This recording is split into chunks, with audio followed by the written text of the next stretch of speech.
بسم اللہ الرحمن الرحیم۔ السلام علیکم۔ جو میں آپ کو کہانی سنانے جا رہی ہوں یہ سچی کہانی ہے۔ ایک شخص تھا اور وہ مؤذن تھا، پانچوں وقت کا نمازی تھا اور پانچوں وقت کی اذان دے کر لوگوں کو بلاتا تھا۔ وہ شخص عالم بھی تھا، اس کے بہت سے شاگرد تھے۔ ایک دفعہ وہ اپنی چھت پر ٹہل رہا تھا تو اس کی نظر سامنے کھڑی ایک لڑکی پر پڑی جو کہ اپنے دروازے کے باہر کھڑی تھی۔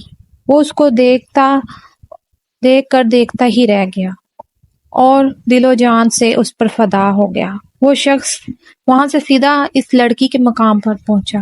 اس لڑکی نے اس کو دیکھا تو وہ گھبرا گئی۔ اس شخص نے کہا، میں کوئی غلط کام کے ارادے سے نہیں آیا، میں تم سے نکاح کرنا چاہتا ہوں۔ لڑکی نے کہا کہ میں ایسے کیسے کر سکتی ہوں، تم تو مسلمان ہو اور میں عیسائی ہوں، میرا باپ اس رشتے کے لیے کبھی بھی راضی نہیں ہوگا۔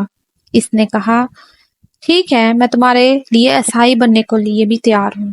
یعنی کہ وہ اس کا اتنا دیوانہ ہو گیا۔ اس شخص نے نہ صرف اس لڑکی سے نکاح کیا بلکہ عیسائی مذہب بھی قبول کر لیا، اور اس کے شاگرد اس کے پیچھے بھاگ گئے اس کو سمجھانے کے لیے، لیکن اس کے آنکھوں کے آگے پردہ چھا گیا اور وہ بس اسی کا دیوانہ ہو کر رہ گیا۔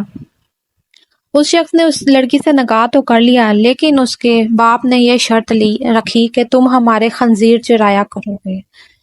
اور اس طرح وہ جو کہ ایک عالم استاد تھا، اب وہ خنزیر چلانے لگا۔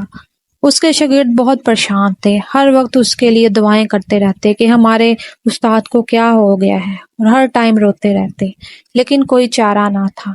بس اسی طرح دن گزرتے گئے، 1-2 سال گزر گئے اور وہ شاگرد دعائیں کرتے رہے، روتے رہے، مانگتے رہے کہ اللہ اس کو ہدایت دے دے۔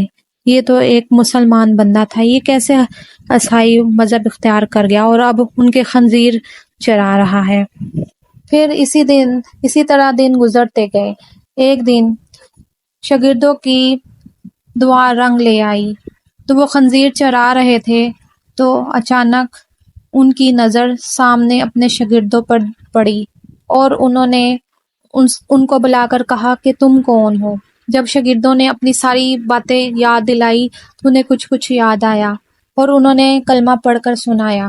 تو انہوں نے کلمہ پڑھا تو ان کے دل پر ایک عجیب سا نور آ گیا۔ اس کے بعد انہوں نے ساری سٹوری بتائی کہ کس طرح اس کی نظر اس لڑکی پر پڑی تھی تو ان کے دل میں سے کوئی چیز جیسے نکل کر چلی گئی اور وہ یقیناً کوئی چیز نکل کر نہیں گئی تھی، وہ ایمان تھا۔ اس لیے ہمیں اللہ تعالیٰ سے ہمیشہ ایمان کی ہی دعا کرنی چاہیے کہ اللہ تعالیٰ ہمارا ایمان سلامت رکھے۔ اگر آپ کو یہ کہانی اچھی لگی ہو تو شیئر ضرور کیجیے گا۔ آپ مجھے اجازت دیجیے، اللہ حافظ۔